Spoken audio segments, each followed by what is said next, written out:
Guys, magandang hapon. Update lang po guys sa kaganapan sa buong hapon sa aming trabaho. Ito ngayon medyo maulan. Kaya naman. Tuloy pa rin ang laban. Hindi kayo guys, at samahan nyo kami at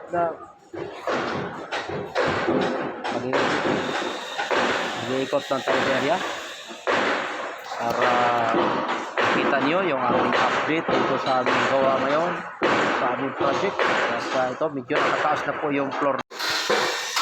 Ayan guys, medyo nakataas na po yung building. So medyo na mataas na po siya. Yan.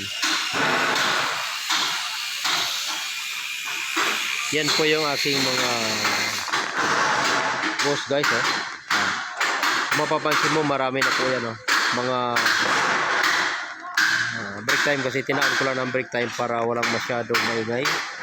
So yun yung aking mga boss, at pasalamat po ako sa mga yan, dahil kung wala yung mga yan, hindi po may tataas itong building, dahil sila po totally yung mga gumagawa mismo, yung pagbubuhat, pagpapanday.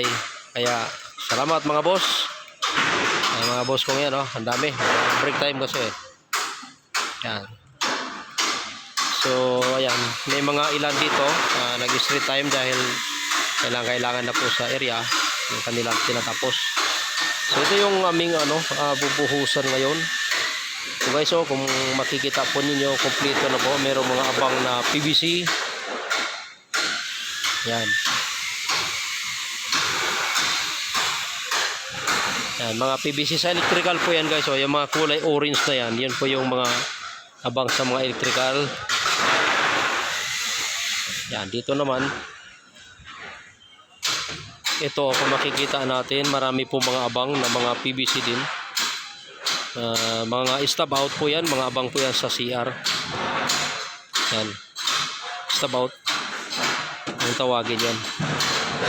Tapos dito, kung mapapansin mo, ito mga kicker, nilalagyan po ng kicker kasi may drop po yan siya sa CR, kaya may mga kicker siya. Pansinin natin, may mga kicker yan.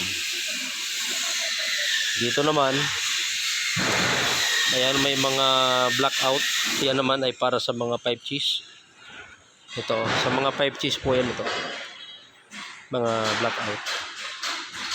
Diyan dumadaan yung mga tubo.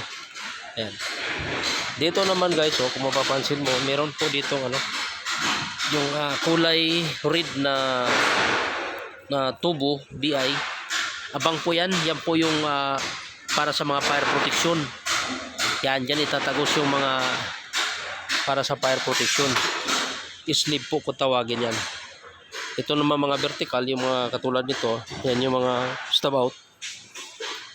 Para abang pagtapos kasi ng buhos, butas na sila. Doon idadaan yung mga tubo na magiging final installation. Ito. Yan, yun yung mga bubuhusan namin guys, Yan. Medyo malapat po ito. Yan. Ayan. Medyo tumaas na po guys yung building namin. Yun po ang update ko ngayon guys. Pakita ko na sa inyo.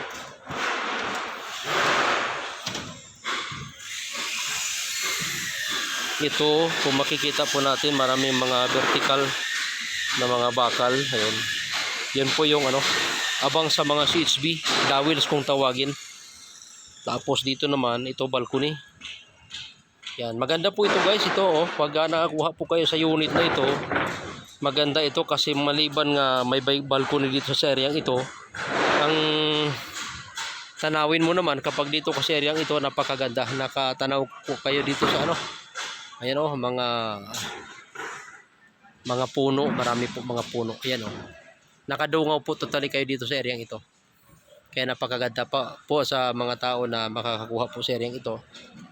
Pag dito po kayo sa balcony ito, nakadungaw, tanaw po nyo itong areang ito. Yan.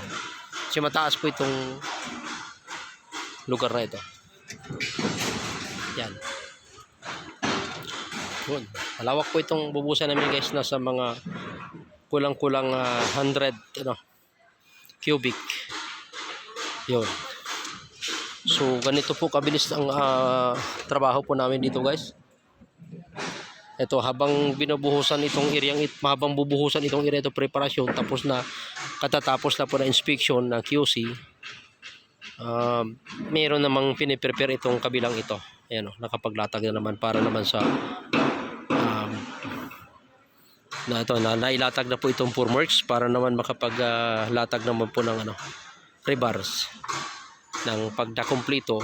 Ito naman ang isusunod na bubuhusan sa area nito. Yan. So malaki po ito guys, itong project namin. Ayan o.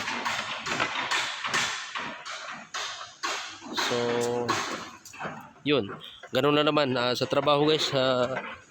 Alam naman po natin na minsan naka-encounter po tayo na medyo heavy, but kaya naman para sa pamilya. Kaya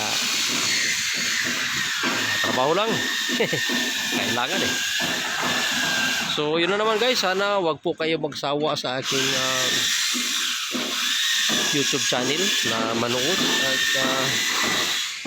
marami po kayo makikita ng mga gawa dito, lalong-lalo na yung sa mga tulad po sa akin, mga construction. Actually dito po kami umasa na dito po kami kikita, kaya dito po kami nagtatrabaho. Kaya yun na naman po. Salamat po guys sa inyong patuloy na panonood. Sana po ay wag po kayo magsawa sa aking video. Manood-nood na po kayo, at ito makikita niyo napakaganda yung nakapaligid sa aking area. Yan. Kuya Mers Vlog, wag po kaligtaan. Kuya Mers Vlog, paki-subscribe na lang sa mga hindi pa po nakapag-subscribe ng aking YouTube channel. Salamat po, at magandang hapon po sa inyo lahat, at salamat sa patuloy ng panonood sa aking video.